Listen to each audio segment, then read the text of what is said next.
Et commençons cette émission avec Edson Barbosa, le Brésilien, qui revient d'une blessure à l'œil, blessure subie lors de son dernier combat. C'était déjà le 18 mai 2024 face à Leron Murphy, défaite à la décision au bout des 5 rounds.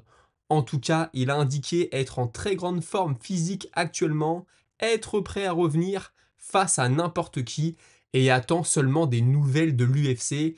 Alors il suffit que je vous dise ça aujourd'hui pour que dans quelques heures, d'ici à ce que sorte la vidéo, on ait le nom de son futur adversaire et je passerai pour un idiot bien sûr. Mais en tout cas pour l'instant, pas de son, pas d'image du côté de l'UFC. Je rappelle que Barbosa, on parle quand même d'un combattant de 39 ans, 24 victoires pour 12 défaites. Dans ces 24 victoires, 14 par KO, une par soumission, c'est pas rien. Et il a fait le gros de sa carrière chez les poids légers avant de décider il y a quelques années déjà de descendre chez les poids plumes. Il avait un physique tellement impressionnant déjà chez les légers qu'on se demandait comment ça allait être possible pour lui. Et on a l'impression que les choses se passent plutôt bien. Avant cette défaite face à Murphy, il était tout de même sur 2 victoires consécutives. On reste au Brésil, mais petit retour sur l'événement qui a eu lieu ce week-end avec la légende José Aldo qui s'est malheureusement incliné face à Ayman Zahabi. La légende a tweeté, le King of Rio, le roi de Rio a tweeté, et c'est très certainement la dernière fois qu'on l'a vu dans l'octogone. Il explique que la semaine a été très compliquée, qu'il était face à son plus gros challenge, et ce n'était pas son adversaire, c'était lui-même. Ça fait quelques années qu'il avait reconnecté avec le rêve de redevenir champion de l'UFC. Il a essayé, il a donné tout ce qu'il avait, même plus que ce qu'il avait, et cette semaine, alors qu'il coupait le poids, une petite voix dans sa tête lui a dit qu'il n'avait plus besoin de faire ça, et il l'a écouté. C'est le moment pour lui de passer à autre chose. Donc il le dit, c'est sûrement la dernière fois que vous me voyez, mais quand on lit la suite du tweet, on comprend qu'à mon avis, le choix est déjà fait, même s'il nous a déjà fait le coup il y a quelques années. Il veut maintenant faire passer sa famille avant. Voilà, il veut mettre un terme à cette histoire, bien sûr, et il le dit, ça a été du sang, ça a été de la foi. J'y ai toujours cru, j'ai toujours tout donné. Et bien sûr, il remercie l'UFC et tous les gens qui le soutiennent, son équipe, et il indique que si ça devait être la dernière fois qu'on l'a vu ce week-end, il est en paix avec ça. Il est finalement satisfait avec sa carrière. Pour continuer sur l'UFC 315, Shavkat Rakhmonov, prétendant chez les poids welter, c'est lui qui aurait dû être à la place de Jack Della Maddalena ce week-end. Il a tenu à, pas à remercier, mais en tout cas à féliciter l'Australien en lui disant que c'était une très belle performance, surtout après une telle absence et une blessure. Mais il sait que c'est lui le vrai challenger chez les moins de 77 kilos et que prochainement ou un peu plus tard, ils finiront par se croiser. On en a un autre qui a répondu dans un autre registre, qui a réagi en tout cas dans un autre registre, toujours dans la catégorie des poids welter, c'est Sean Brady. Et ce qu'il nous dit, c'est qu'il est le prétendant numéro 1, mais qu'il est le seul aussi dans le haut du panier à avoir indiqué qu'il était prêt à combattre de nouveau pour autre chose que la ceinture, afin de prouver qu'il est vraiment celui qui mérite le plus sa chance. On va maintenant toujours rester dans cette catégorie avec Joaquin Buckley, lui aussi qui est dans le haut du panier, lui aussi qui prochainement pourrait avoir sa chance à la ceinture, et il réagit à un tweet d'Islam Makhachev, puisque Islam Makhachev a tweeté qu'il était temps de devenir double champion, forcément suite à la défaite de Bilal Mohamed. Et ce que Buckley lui répond, c'est que c'est une prière un peu folle de célébrer la défaite de celui que tu appelles ton frère. On le sait, Islam Makhachev et Bilal Mohamed sont très amis, et ils avaient dit qu'ils ne s'affronteraient pas, et là, voilà, ce que souligne Joaquin Buckley, c'est que finalement tu te réjouis qu'il ait perdu parce que ça va te profiter. Bon voilà, tout ça c'est un début de trash talk. Bien sûr, Buckley essaye peut-être de se placer pour potentiellement dans quelques combats affronter Islam Makhachev, qui serait bien sûr un combat énorme, surtout si Makhachev est devenu double champion. Là, tous les projecteurs seraient braqués sur ce combat et forcément sur Joaquin Buckley. Benoît Saint-Denis, lui aussi, est sorti sur les réseaux sociaux. Ça fait du bien de retrouver la cage, non pas par obligation, mais pour l'amour du sport que j'aime. Et puis il a remercié l'UFC de lui avoir trouvé un nouvel adversaire. Et puis son coach, bien sûr, il le dit, j'ai été en mode pilote automatique au premier round. C'est lui qui était aux commandes, puis au second, Après le feu vert, j'ai lâché l'animal qui sommeillait en moi depuis trop longtemps. Il indique aussi qu'il y a quand même 11 personnes qui travaillent avec lui très régulièrement, son staff technique composé de 11 personnes. Ça n'est pas rien.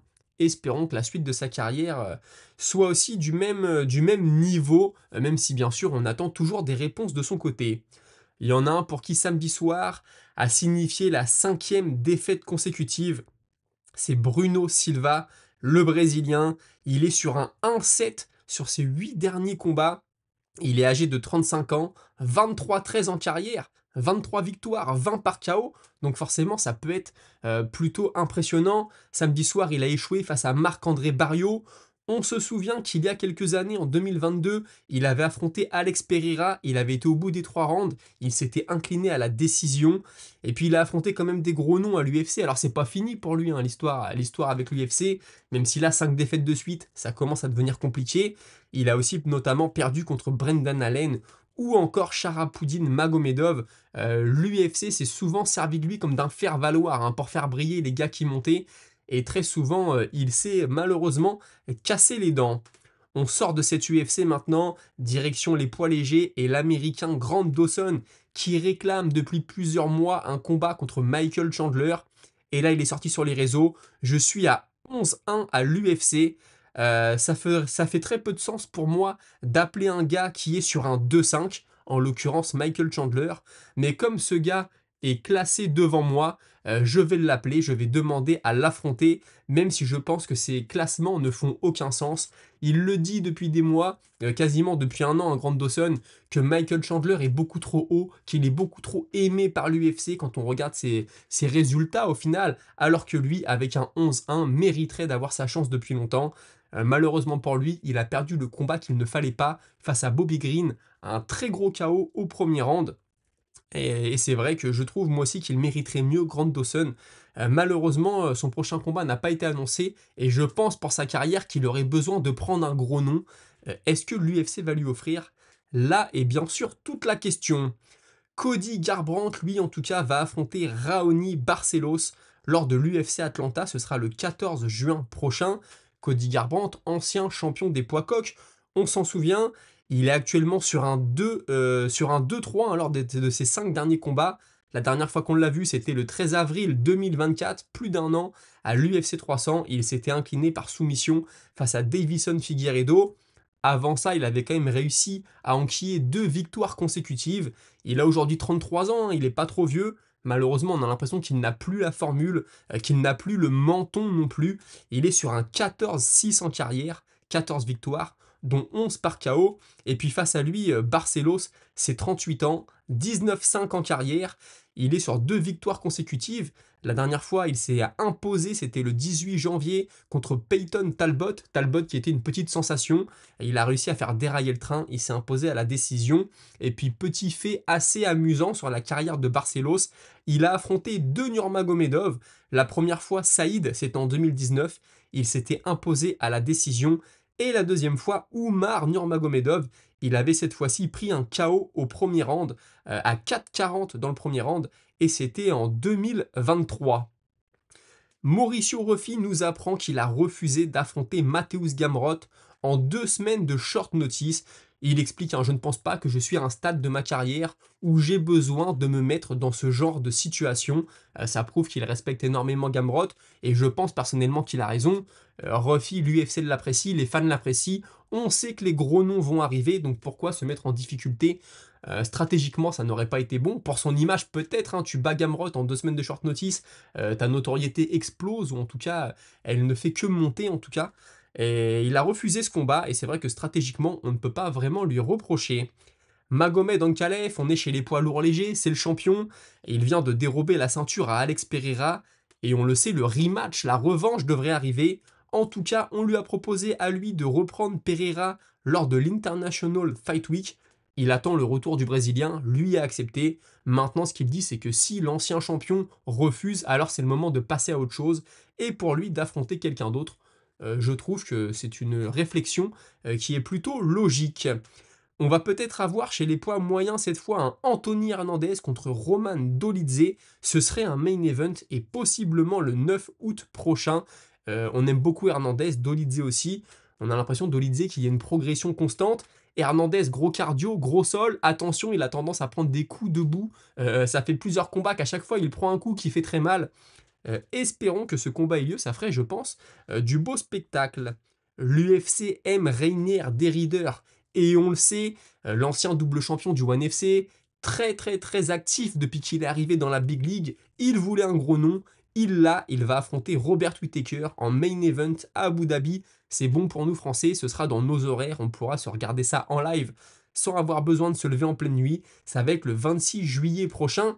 Et pour Robert Whittaker, il voulait un vétéran, il avait parlé de Sean Strickland. Alors Rainer Derrider, c'est un vétéran en soi, hein. Quand tu es à 22 en carrière, c'est pas rien, t'es pas un nouveau venu, mais ce n'est pas un vétéran de l'UFC comme l'aurait souhaité Robert Whittaker, qui lui, pour le coup, sort d'une défaite sur Ramzat Chimaev. D'ailleurs, Robert Whittaker, s'il perd ce combat, moi je l'ai en favori, maintenant on verra ce que ça va donner. J'espère qu'il va se retirer. Au vu de sa carrière, c'est un combattant que j'ai énormément aimé. Forcément, j'ai pas de conseils à lui donner, mais le voir se retirer en se faisant manger par la nouvelle génération, franchement, ça ferait plutôt mal au cœur. Vous le savez, on va passer maintenant à la boxe. Dana White et l'Arabie Saoudite se sont alliés pour créer une ligue qui s'appellerait le TKO. Il faut savoir que cette ligue va changer de nom, bien sûr, et que le plan, pour l'instant, c'est de faire environ 12 événements par an sur les 5 prochaines années, avec 1 à 4 super fights, donc des combats de grosse envergure par an. Donc 12 événements par an, avec de 1 à 4 super combats tous les ans sur les 5 prochaines années, et que assez prochainement on devrait connaître le nom officiel de cette promotion de boxe anglaise, je le rappelle. Et je vous rappelle aussi à vous de me suivre sur les différents réseaux, que ce soit Twitter, Instagram, mais aussi Discord maintenant, et surtout Patreon.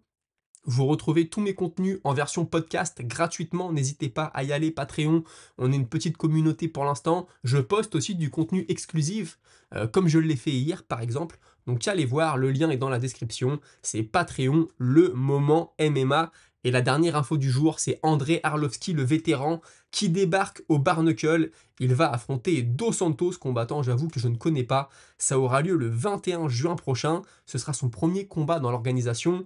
La dernière fois qu'on l'a vu, c'était dans la ligue de Jorge Masvidal. Non, de Mike Perry, excusez-moi. Il s'était imposé d'ailleurs à cette occasion. Donc André Arlovski, ancien de l'UFC, un très gros nom, vétéran de chez les vétérans, qui a du mal à prendre sa retraite visiblement. Et tout de suite, ne quittez pas, on passe à votre moment avec la minute auditeur. Et cette minute, je la commence avec Tipral qui me dit « Pour moi, Bilal a juste péché d'orgueil en allant à l'échange en striking contre JDM. Della Maddalena, bien sûr. Après avoir été amoché, c'était trop tard pour lutter sans arrêt. En gros, il voulait faire taire les gens. » Alors oui, c'est quelque chose que je peux entendre, peut-être péché d'orgueil, voilà, de l'ego mal placé, montrer « Moi aussi, je suis un boxeur, je peux le battre, j'ai battu Leon Edwards debout, comme il l'avait dit. Hein. » On connaît la chanson. Peut-être aussi que Jack Della Maddalena, c'est Chacha de la Croix qui me disait ça, l'a fait déjouer de par son jeu de jambes, il a fait tout ce qu'il fallait, ses frappes précises, ses frappes puissantes, il a peut-être juste réussi à contrer le jeu de Bilal Muhammad. C'est peut-être lui aussi qui a vraiment gagné ce combat, et pas forcément Bilal Muhammad qui a déjoué. Bien sûr, on n'aura jamais le fin mot de l'histoire, mais je trouve aussi que Jack Della Maddalena a frappé fort, a été précis, a su bien bouger. Donc félicitations à lui, même si ta théorie, bien sûr, n'est peut-être pas fausse. Jake Wa Gaming qui me dit Manon doit écouter son coach, surtout elle était à 2 doigts de gagner. Oui, je pense que ça s'est joué sur des détails. Certains me disent non, elle était loin derrière, Valentina était bien meilleure. Moi, je pense qu'avec quelques ajustements, si elle se fait pas envoyer au tapis à la fin du 4e round, je pense clairement que le résultat peut être tout autre. Maintenant, je peux me tromper, bien évidemment. Et puis, écouter son coach, oui, c'est vrai, mais je pense que la jambe qu'elle envoie comme ça, pas masquée, c'est un automatisme, une habitude qu'elle a pris au fur et à mesure des années. Ça a marché contre les autres, mais là, contre l'élite, contre Tchepchenko, malheureusement, ça marchait pas. Et avec la pression, avec la fatigue, comme on le dit, ça fait retourner à l'état de débutant. Nos travers ressortent, elle a envoyé cette jambe, elle n'aurait pas dû. Malheureusement pour elle. Henri Demir, Benoît est victime de son surnom God of War. Son point fort est de pratiquer un MMA complet et surtout ne jamais se bagarrer. Soit il comprend ça, soit ça va finir en désastre. Un MMA complet qui harcèle, un MMA varié, jamais plus de 2 ou 3 échanges debout, puis enchaîner sur du judo, du grappling, mettre des coups de coude en corps à corps et ensuite changer d'angle d'attaque, le MMA complet. Son entraîneur a bien compris, mais j'ai peur que Benoît puisse retomber dans son péché d'orgueil, ses vieux démons. Dieu lui a donné des qualités et ce n'est pas des qualités de boxeur. Respecte Dieu et utilise ton point fort. Un MMA varié, complet qui harcèle. Alors je suis d'accord, ce serait sa grosse force. Il frappe fort debout et en plus il a un bon sol, donc il peut combiner quelque chose de bien. Est-ce qu'il va en être capable? C'est toute la question. Et même debout, je pense qu'il faut quand même travailler parce que même sur des enchaînements, quand tu te protèges pas très bien, tu peux te faire contrer à n'importe quel moment. Bien sûr, il y a la menace du sol hein, qui fait que ses adversaires vont se méfier. Peut-être plus à un certain niveau. Il y a peut-être des gars qui vont dire moi je peux aller au sol avec lui sans problème. Mais c'est vrai que s'il variait les choses, bien sûr, ce serait un combattant bien plus redoutable. Et on finit avec nos modères. Fioro perd tous les rounds, c'était serré en quoi. Shevchenko debout a touché avec des jabs bras avant, malgré une allonge plus courte. Elle a réussi à contrer la française à chaque fois. Et au sol, Fioro a produit quoi? Rien. Elle a tenu les rounds jusqu'à la décision, ok c'est tout. Il n'y avait rien de serré du tout. Victoire par décision unanime et logique de Shevchenko. Moi, je pense vraiment que c'était beaucoup plus serré que ça.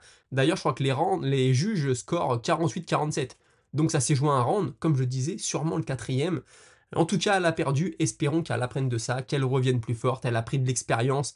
Elle a vu ce que c'était l'élite. Elle a sûrement vu qu'elle en était pas très loin. Et j'espère que ça va la motiver et pas le contraire, que ça va pas être le début de la descente aux enfers. Mais ça, seul l'avenir pourra nous le dire. Je vous remercie d'avoir suivi.